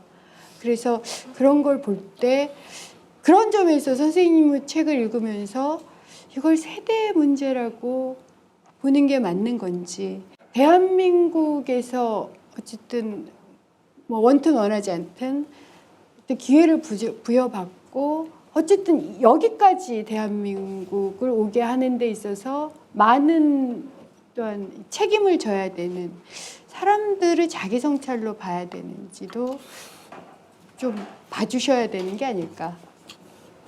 뭐 지적하신 거는 충분히 일리가 있다고 보이는데 저는 여기서 조금만 더 좀 나갔으면 하는 게 뭐냐면은 제가 중간에 제가 만나왔던 노동자들이 나보다 훨씬 더 잘 살더라. 물론 저도 뭐 웬만큼 먹고 산다 생각을 했는데 어느 순간 위에 그런 뚜렷한 격차를 발견했는데 1차 대기업 정규직에서 나타나는 현상인 건 맞습니다. 근데 꼭 그렇지만 않아요. 예를 들면은 저희 집이 이제 저 시골에서 아주 그 가난한 농부 집안에서 이제 제가 살았는데 삼남 이녀예요. 저만 사실 집에서 대학을 보낸 저 위 아래 전부 이제 대학을 못 갔습니다. 또 안 가기도 했고 그러다 보니까 누구는 뭐 바로 공장으로 가고 누구는 뭐 어디로 가고 그랬는데 제 밑에 여동생을 저 울산의 그 현대자동차 계열사 본사가 아니고 다니는 그 노동자한테 시집을 보냈어요. 우리 부모님 몹시 속상했죠. 흔히 말하는 이제 그 뭐 좀 옛날에 공손히 하던 막 지나던 시점인데, 근데 어느 순간 보니까 우리 형제 중에서는 제일 좀 잘 사는 그런 이제 그 모습을 보여주더라고요. 이건 하나의 작은 예에 불과할 수 있는데, 물론 정확한 통계치로 뽑은 얘기는 아닙니다. 그러니까 제가 이제 이 책에 담아낼까 말까 하다가 이건 참자. 뭐냐면은 어떤 그 책임을 물을 때 말입니다. 이제 사실 강자가 있고 상위 약자가 있을 때 사람들은 범접하기 힘든 강자는 건들질 않아요. 예를 들면 재벌이나 이런 강자는 쉽게 안 건듭니다. 근데 만만한 어떤 상대가 있으면 그 상대에게 모든 책임을 뒤집어 쓰면서 이제 말하자면 그냥 박살을 내는 이런 속성들이 있어요. 제가 무슨 얘기를 하려고 하냐면은 자, 87 체제라고 흔히들 얘기를 하는데요. 이 87 체제 속에는 87년이 민주화 투쟁 연장선상에서 이제 노동자 투쟁이 일어나고 노동조합이 만들어지면서 어쨌든 이전에 비해서 상당한 이제 소득 수준을 포함한 근로조건 개선 효과가 있는데 그것을 상당 부분 지켜냅니다. 이 세대는, 저희 세대는. 그러다 보니까 이 자본 측에서는 말이죠. 외환위기로 빚어진 각종 후과를 어디로 떠넘겼습니까? 전부 젊은 세대에 떠넘겨버린 거예요. 이게 아주 구조화돼 버렸죠. 외환위기 이후에. 그래서 사실 이제 민주노총 등에서 이건 뭐 이렇게 말하자면 오프라인에서만 이제 하는 얘기입니다만은 비정규직, 철폐 혹은 그 청년 실업 해소 얘기를 하는데 당사자들 입장에서는 사실 우리 속담에 나오는 말 그대로 때리는 시어미보다 말리는 신우가 더 미운 걸로 그 진정성을 못 받아들이는 거예요. 그래서 저는 이제 사실 그렇다고 해서 지금 뭐 민주노총 내지는 어떤 노동 진영 책임까지 이렇게 얘기 앞서겠다시피 사회적 약자에게 쉽게 그 모든 책임을 떠넘기려고 하는 사람들의 속성상 초점이 완전히 흐려져 버릴 것 같아서 어쨌든 건 좀 자제를 했는데 뭉뚱그린 겁니다. 우리 세대라는 걸로. 물론 양적으로 보면은 여기 포함시키는 건 좀 너무하다 싶은 사람들이 충분히 있을 수 있어요. 근데 어쨌든 간에 우리 세대 5060 세대가 적어도 그 간과해왔던 지점들에 대해서 한 번쯤은 좀 되돌아볼 수 있는 저마다 위치에서 그런 어떤 그런 그 성찰의 모티브를 좀 던진다고 하는 나름대로의 좀 어떻게 보면 얄팍한 계산일 수 있는데 좀 계산이 좀 이런 제 나름대로 책 기술 속에 좀 녹여 있었다라고 하는 걸 좀 말씀 좀 드리고요. 죄송합니다. 벌써 제가 이제 진땀을 좀 흘리기 시작하고 있는데 예? 이해를 좀 해주시기 바라고요. 한 가지 분명한 건 있습니다. 현재의 고용시장 틀 안에서 만약에 여기서 제기하고 있는 뭡니까 인생 2막 그 정년 50세를 한다고 한다면 이건 엄청난 폭력이 되게 많은 사람들에게 결코 이건 아니죠. 국가 차원에서 어떻게 여기에 맞는 제도 환경을 잘 마련하는가라고 하는 것이 필수 전제입니다. 그런 의미에서 인생 이막이라고 하는 기존과는 전혀 다른 패턴, 그리고 그것을 전제로 하는 우리 경제 자체를 이제 1부 경제, 2부 경제 두 개의 어떤 그 이모작 경제로 재구성하자라고 하는 것은 그야말로 장기적인 그런 과제인데, 여기는 엄격한 전제가 있습니다. 그렇게 사는 것이 기존의 산업시대의 그러니까 60세를 뭐 전제를 합시다.까지 일하고 그 다음은 이제 노년의 삶을 사는 것보다 훨씬 더 진보된, 보다 더 우월한 그런 그 삶의 질을 누릴 수 있다는 전제가 있는 거죠. 전제가 있는 겁니다. 그렇다고 한다면은 기존에 나는 비정규직으로서 제대로 못 누리고 살아왔으니까 산업사회 틀 안에서 60세까지 나는 좀 살아봐야 되겠어. 그리고 나머지 노년을 산다? 이거는 인생 이막이라고 하는 보다 더 우월한 어떤 삶을 향해 나가는 과정에서 또 다른 소외이고 또 다른 차별이 되어버리는 거죠. 그래서 간단히 말씀드리면은 인생 이막은 흔히 말하는 저출산 고령화 사회에 대한 어떤 근본적 처방으로서 우리 사회의 프레임 자체를, 삶의 틀, 고용시장의 틀, 내지는 경제 틀 자체를 통째로 바꾸자라고 하는 상당히 거시적이고 전략적이고 좀 장기적인 과제를 제기를 한 것이고, 여기에는 엄청나게 많은 어떤 정책적 검토와 필요한 어떤 제도적 환경을 마련하는 노력이 상당히 필요할 거라고 봅니다. 그런 거 없이 기존 그 고용시장 틀에서 야, 인생 이막이니까 너는 알아서 여기서 끝내고 가. 이거는 상당한 폭력이 될 수 있죠. 뭐 그런 의미는 절대 아니라고 하는 것을 말씀드리는, 다만 이제 그 책이 제가 이런 문제의식을 얼마만큼 정확하게 농해낸 건지, 혹은 오해 소지가 없는 이런 부분들은 제가 뭐 별도로 차분하게 좀 따져봐야 될 것 같습니다. 네, 이 정도로 좀 땀을 좀 닦겠습니다. 네, 권지웅 씨는 어쨌든 박세계 선생님이 5060 세대로서 네. 어떤 생각을 갖고 이 책을 쓰셨는지 이제 들으셨는데, 뭐 권지웅 씨가 바라보는 5060 세대 혹은 5060 세대에게 바라는 바, 뭐 그런 것이 있으시면 어쨌든 마지막으로 좀 얘기를 해주시고 저희 청중과의 대화를 좀 해야 될 시간인 것 같아서 얘기를 벌써 좀 그렇게 됐네요. 예. 네.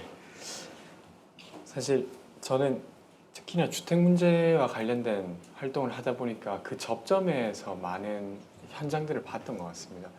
예를 들면 청년들을 위해서 행복주택을 짓는다라고 정부가 발표했을 때 그 목동의 주민들이 버스 2대를 타고 오셔서 이건 절대 안 된다라고 하면서 제가 발언을 하던 마이크를 뺏기고 넌 내 아들보다도 1살 어린데 무슨 여기 와서 뭘 한다고 목동 와봤냐고 이렇게 하셔서 제가 약간 말문이 막혀서 제가 목동 가봤습니다 하면서 그런데 저는 이렇게 생각하는데요. 그러니까 어디 동떨어진 어떤 집을 여러 채 가진 누군가가 아니라 우리 엄마거나 우리 아빠거나 제 큰아버지거나 이런 세대입니다. 그리고 그 어머니 아버지가 살아오는 모습을 모든 걸 기억하지 않지만 사실은 20년간 거의 30년간 그걸 바라왔던 그들의 자녀라고 생각합니다. 그래서 저는 어머니랑 이야기를 하다가 어머니가 그런 이야기 하시더라고요. 엄마 그래도 국가가 이 자식들 위해서 뭔가 주택 관련해서 뭘 해야 되지 않겠어? 이런 이야기를 쭉 들으시다가 엄마가 좀 다른 소리긴 한데 그래도 너희는 외국 마음대로 가지 않냐고 나 때만 해도 그렇지 않았다고.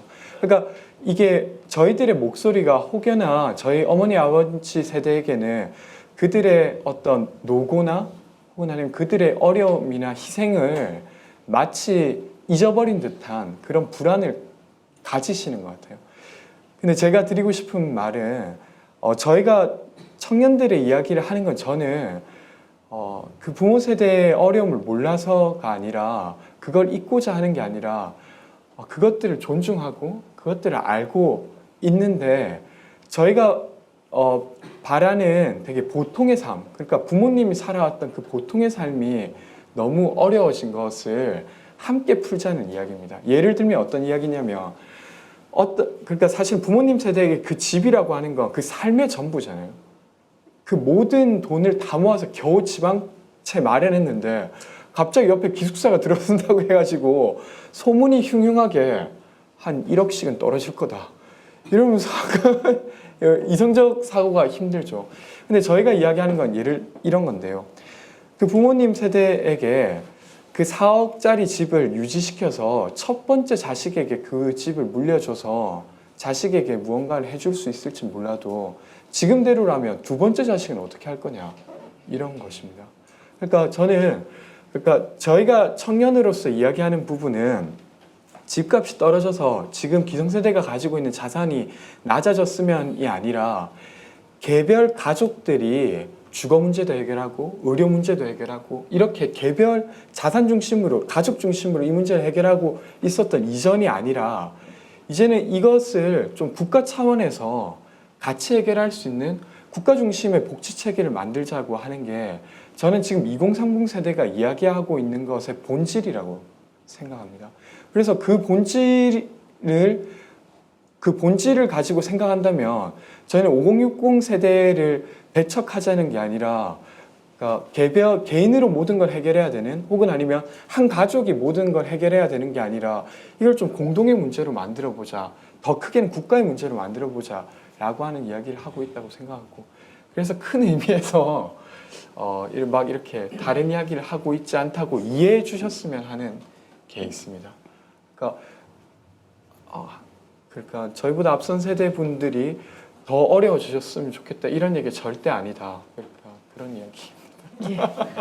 어쨌든 두 분의 얘기를 들어보시면 젊은 국가라는 뭐 책에 대해서 읽어보시면 여러 가지 평을 하시겠지만 저는 박세길 선생님이 우리 사회의 문제에 대해서 어쨌든 젊은 국가라는 메시지를 통해서 생각을 한번 해보자라고 던져준 그리고 상당히 풍부하게 던져준 의미가 있는 책이고 그 책의 내용에 대해서 정말 맞다라고 생각할 수도 있고 그렇지 않다라고 생각할 수도 있지만 읽어볼 만한 책으로 다시 한번 추천을 하면서 이번에는 이제 들으셨잖아요. 아직 책은 못 읽으셨겠지만 혹시 뭐 질문이나 혹은 의견이나 그런 게 있으면 지금 청중과의 대화가 가능한 거죠. 예. 박수진 선생님이 말씀하신 젊은 국가에 대해서 저는 그런 메시지를 받았습니다. 그러니까 그 5060 세대가 이렇게 뭐 비키라고 그러는데 제가 느낀 거는 5060 세대가 더 젊어지게 좀 살아라 그런 메시지였다라고 이렇게 생각을 하고요. 그리고 그 윗세대들을 좀 더 그 나이 때부터 더 늙게 만드는 사회가 지금 이 사회가 아니냐 뭐 이제 그런 좀 비판 의식들도 있다라고 생각이 듭니다. 근데 저는 제 나름대로 저도 많은 생각을 하는데요. 저도 이제 곧 있으면 50대가 되는데 굉장히 젊어지려고 노력을 하고 있습니다. 그러니까 어떨 땐 그런 상상을 해봤습니다. 그러니까 우리 5060 세대들이 자기가 가지고 있는 손에 쥐고 있는 거에 집착을 하고 그 세계 안에서 갇혀서 이렇게 계시지 않습니까? 이분들이 좀 그러니까 우리는 이제 나이 어린 세대에게 뭐 꿈과 희망 이런 것들 사회적으로 만들어줘야 된다 이런 얘기들을 하는데 나이 드신 분들한테도 그런 꿈과 희망을 줄 수 있는 그런 어떤 제도적 장치들도 만들어야 되고 그래야 되지 않나 그렇게 생각이 들거든요. 그래서 그래야 그분들도 좀 사고가 더 사고 체계가 발달되고 사고의 깊이도 있다라고 생각이 들거든요. 그러니까 우리 젊었을 때 20대 때 군대를 이제 입대를 앞둔 남성분들 같은 경우 굉장히 막막하고 불안하고 그러지 않습니까? 예, 하나에 거쳐가야 되는 그런 과정들 그러면서 이렇게 성장을 하는데 나이 드신 분들도 다시 한번 이제 군대 입대를 좀 하는 식으로 이제 그러한 좀 전환을 하시면 예. 군 입대요. 그러니까 예를 들자면 이제 그런 식이죠. 예. 분들이 좀 더 지금에 살고 있는 그 삶에 그런 좀 답답하고 그런 틀에 박힌 그런 거 말고 좀 더 이분들이 사고가 좀 자유롭게 살 수 있는 그런 좀 희망적인 메시지들이 책에 담아내지 못한 게 있으시다면 예, 선생님께서는 어떤 생각들을 하고 계신지 좀 듣고 싶습니다. 뭐 제가 하고 싶은 이야기를 할 수 있는 기회를 이렇게 애써서 만들어 주신 그런 느낌의 좀 질문인데요. 제목이 젊은 국가란 말이죠. 왜 젊은 국가냐? 결국 모든 세대가 함께 젊어지는 그런 나라, 그런 그 국가를 지향하자는 의미에서 이제 젊은 국가입니다. 그러니까 5060 세대에 대해서 이러저러한 얘기가 있었는데 지금 말입니다. 과거 민주화 투쟁에 헌신했던 사람들조차도 50대를 넘어서면 급격히 보수화되고 있습니다. 이유는 간단해요. 뭔가 자기가 쥐고 있는 것에 대한 집착, 이걸 놓치고 싶지 않고 이걸 더 키우고 싶은, 대표적으로 부동산이죠. 그래서 부동산이야말로 이 세대 갈등이 가장 첨예하게 벌어지고 있는 무대다라는 얘기를 하는데, 한쪽에서 어떻게 값을 올리고 싶어하고 젊은 층에서 어떻게든지 값을 안정 내지 내리고 싶어하는 이런 요소들이 이제 그렇게 보수화시키면서, 저는 그것을 두고서 정신세계가 그렇게 늙어가고 있는 가장 명확한 징표다라고 그렇게 생각을 하는데, 이 책에서는 좀 새로운 삶을 개척하는 것으로서 도전하고 실험하는 20대의 삶을 다시금 한번 시작해보자라는 그런 의미에서 이제 함께 그 젊은 국가를 만들어 가자라고 얘기를 하고 있는데요. 제가 이 책 나온 다음에 어쨌든 여전히 이제 현장을 지키는 50대 노동자들을 여러 명 만나서 한번 얘기를 같이 나눠봤어요. 근데 이 책에서 간단히 소개가 되고 있습니다만은 제가 참 가방이 꽉 차서 못 가져왔는데, 그 송호은 교수의 그들은 소리내 울지 않는다 책 보면은 50대의 고달픈 인생의 굉장히 다양한 사례가 소개되고 있습니다. 우리 사회 50대는 굉장히 피곤한, 특히 자기 노동자라는 그런 그 사회에 위치해 있는 사람들은 굉장히 힘들고 피곤한 사회, 전혀 우리가 모르는 다른 지점에서. 그래서 나이가 있으니까 겉으로 드러내 울지는 못하고 속으로 온다는 그런 이제 그 표현을 썼는데, 제가 이막 인생론에 근거해서 이제 여기선 그 저는 복지공동체를 하나의 그런 대표적인 모델로 제시를 했는데, 거기서 딱 확인된 건 뭐냐면은 공통적인 로망, 보편적인 로망으로 간직하고 있다라는 거예요. 조건만 되면 하루빨리 난 그렇게 좀 척박한 이 도시에서 벗어나서 이 찌든 어떤 그런 그 이 직장 생활을 탈피해서 새로운 삶을 사고 싶다라는 그 열망을 보편적으로 갖고 있어요. 다만 50세에 바로 결행 못하는 것, 사회적 환경이 갖춰지지 않기 때문이죠. 당장 지금 아들이 고등학교를 다녀요. 야, 너 알아서 그냥 다녀. 나 인생 이막 개척하러 떠날게. 바이바이 가능하지 않잖아요. 너 대학 가든 말든 네가 알아서 선택해. 가능하지 않잖아요. 이건 결국 국가 사회적 차원에서 해결돼야 되는 문제인 거죠. 그렇다면 이제 이걸 어떻게 해결할 건가라고는 계속 스스로 이렇게 문제를 제기하다 보니 이제 이것이 좀 더 지나면 이제 사회적 하나의 그 의제화되고, 그러면서 우리 사회가 좀 발전해 갈 거라고 봅니다.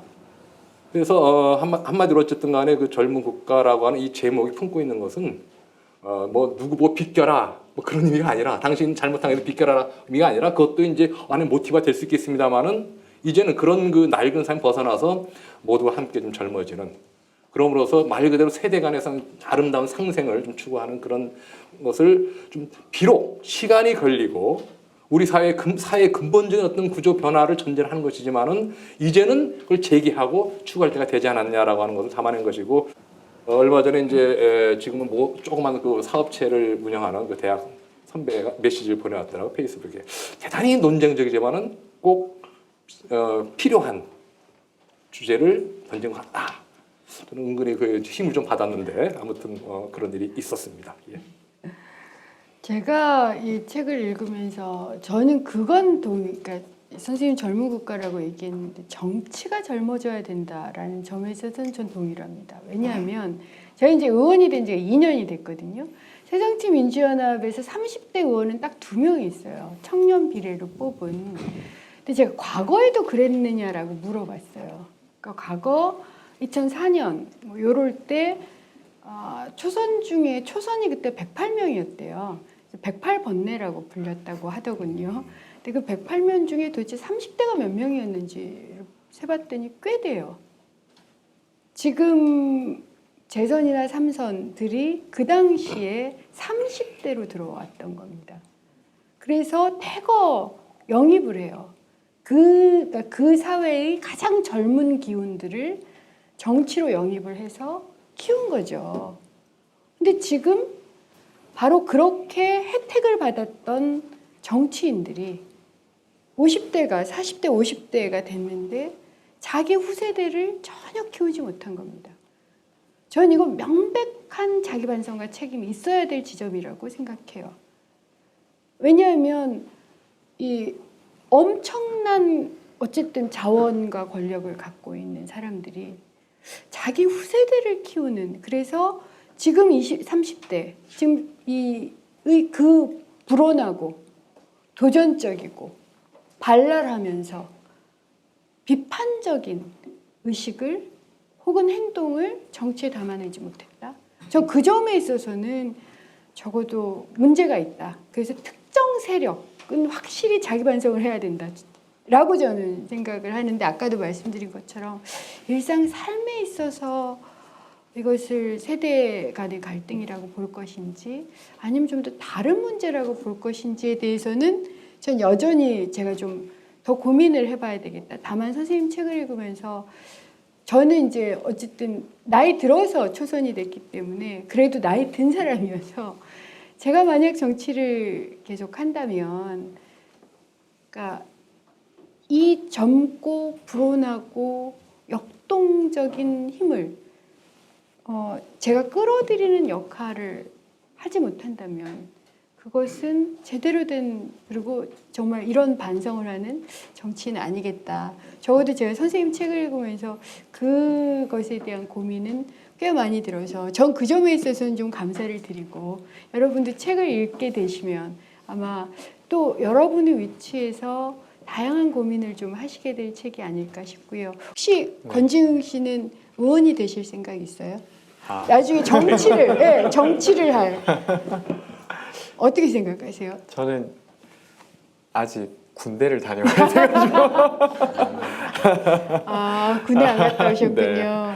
저는 좀 이야기 드리고 싶은 게 하나 있는데요. 요즘 저의 화두기도 한데, 그 세월호 사건이 있은 다음에 사실은 모든 국민이 마음이 갈 만큼의 되게 큰 사건이었고, 누구나 이제 어떤 공감이나 이 문제를 바꾸기 위해서 뭔가 하고 싶다라는 것이 있었던 그 시점에 어떤 그 구조적 문제를 해결하기 위해서 발언을 하기 위해서는 나는 어떤 단체와도 연결돼 있지 않고 나는 어떤 정치적 집단과도 연결돼 있지 않음을 소명해야만 그 사람의 발언이 이제 거기에서 허용이 됐던, 그러니까 사실은 구조적 문제라고 인지하고 구조적 접근으로 비판하고 있지만 난 절대 구조적이지 않은 개인, 그리고 난 절대 정치적이지 않은 비정치적 인간임을 소명해야 됐던 이 모순의 지점이 지금 신자유주의 이후에 교육을 받았던 세대가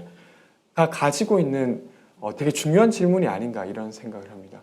그러니까 여기에 지금의 청년 세대든 아니면 지금 함께 계신 기성세대든 왜 우리는 비정치적이어야 된다고 생각했는지, 왜 우리는 집단보다 개인이 더 우월하다고 생각했는지에 대해서 질문을 던지고 이걸 바꿔내는 것이 아마도 젊은 국가로 더 나아가는 그 정치를 젊게 만드는 힘이지 않을까 이런 생각을 많이 하고 있어요. 그래서 어쨌건 저는 최근에 이제 젊은 친구들을 만나면서 이런 겁니다.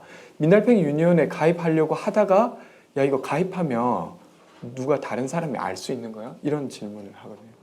그 뭔가 단체에 가입하게 되면 그게 되게 정치적 인간으로 여겨지고 그 정치적 인간은 내가 뭔가 어렵다 이렇게 생각하고 있는 게 되게 만연한 것 같아요.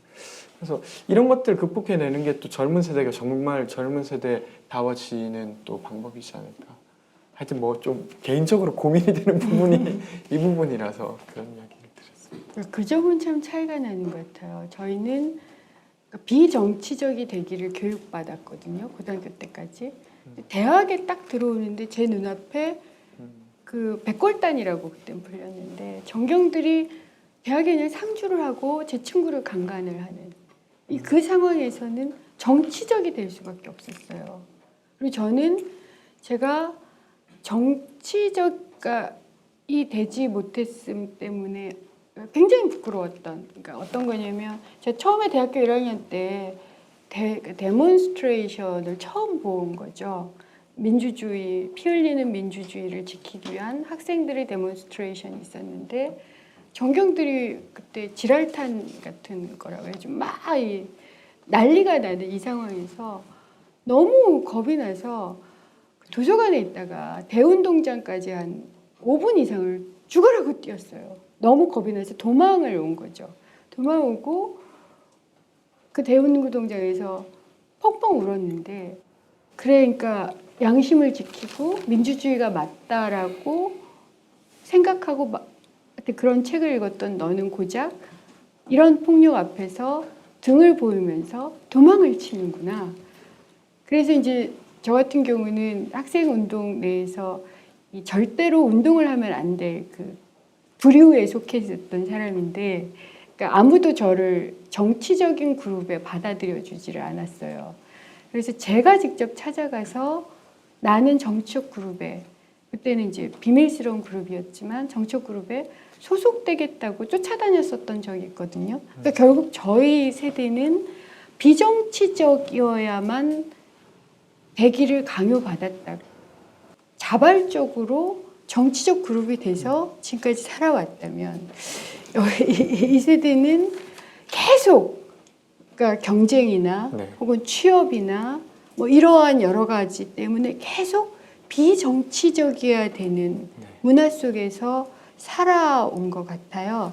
근데 제가 이건 이제 이게 어떻게, 저는 저희처럼 될 거라고 생각하진 않습니다만 새로운 문화를 만들어내지 않을까라고 생각하는, 제가 오늘 이제 일부러 이 호루라기를 가져왔는데요.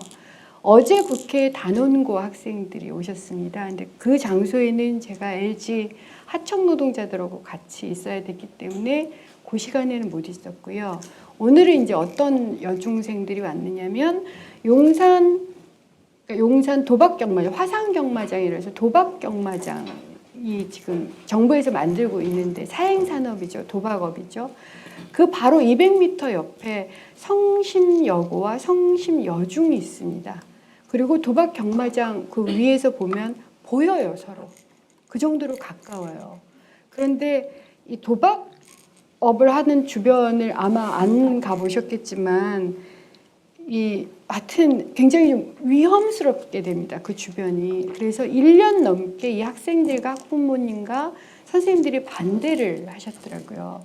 그러다 결국 그 학생들이, 여중생과 여고생들이 한 40명이 국회를 직접 찾아왔어요. 저희한테 연락을 해서, 저희가 이제 을지로위원회라고 있는데 그 을지로에 연락을 해서 같이 서서 기자회견을 하고 저희 정치인들하고 그다음에 언론인들한테 이 호루라기를 하나씩 자기들이 달고 다니니까 안전을 위한 호루라기를 하고 그다음에 박영선 원내대표를 만나고 하여튼 그러면서 발언을 하는 모습들을 제가 봤습니다. 전 참 오늘 놀라웠어요. 처음으로 여중학생들과 여고생들 한 30-40명과 기자회견을, 그것도 국회 내에서 그런 생각을 할 수 있다는 게 저는 굉장히 놀랐고, 그것이 국회에서는 유사일에 처음이래요. 어제 오늘 학생들이 와서, 물론 부끄럽고 미안하고 죄스럽기도 하지만 국회가 어쩌면 정말 말 그대로 민의의 정당이어야 된다라는 그런 이제 계기가 되지 않을까 하는 생각도 들고, 어쨌든 저는 좀 그랬습니다. 이제 시간이 거의 된 것 같아서 선생님 마지막 마무리 말씀을 해주시고 끝나는 걸로 하죠.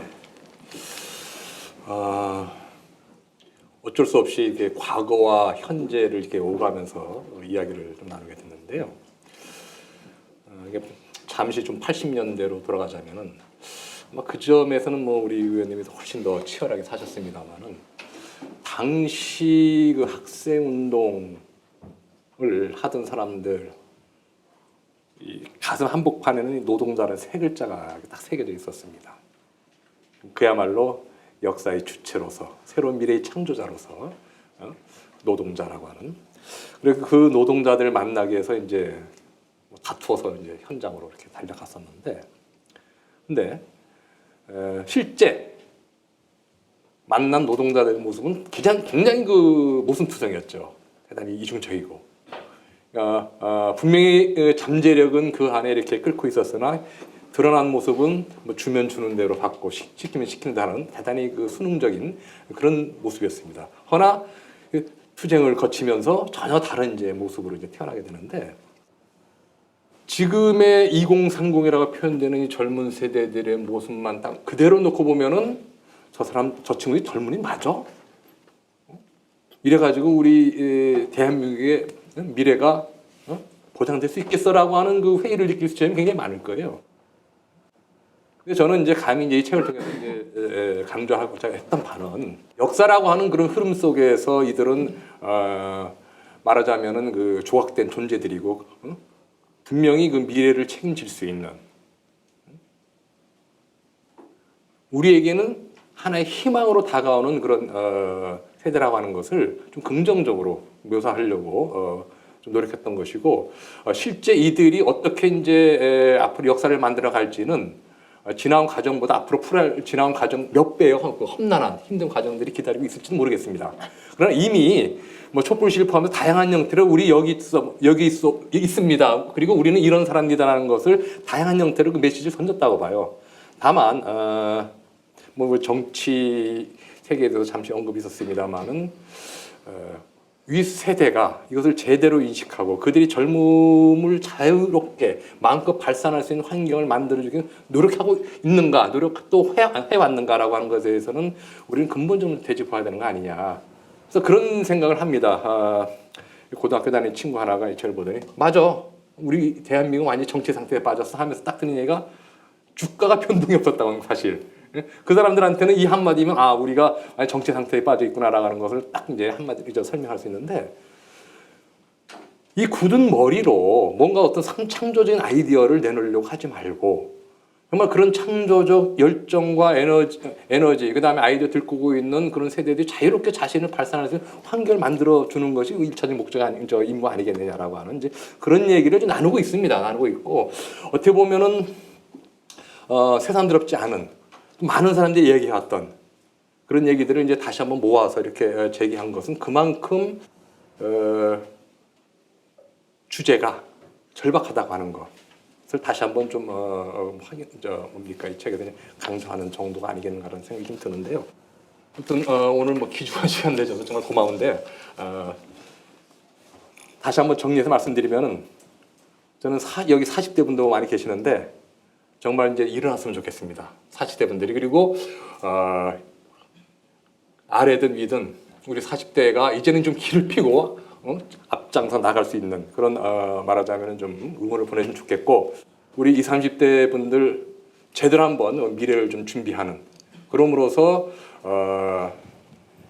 여기 뭐 신자유주의에 대한 그 많은 언급이 있는데 이후 새로운 역사를 명실상부히 만들어가는 주역으로 한번 당당하게 무대에 한번 대비해봤으면 하는 그런 매우 좀 원대합니다만은 현실은 아주 절박한 그 열망을 다시 한번 여러분 앞에 토로하면서 여기서 모습 마치도록 하겠습니다.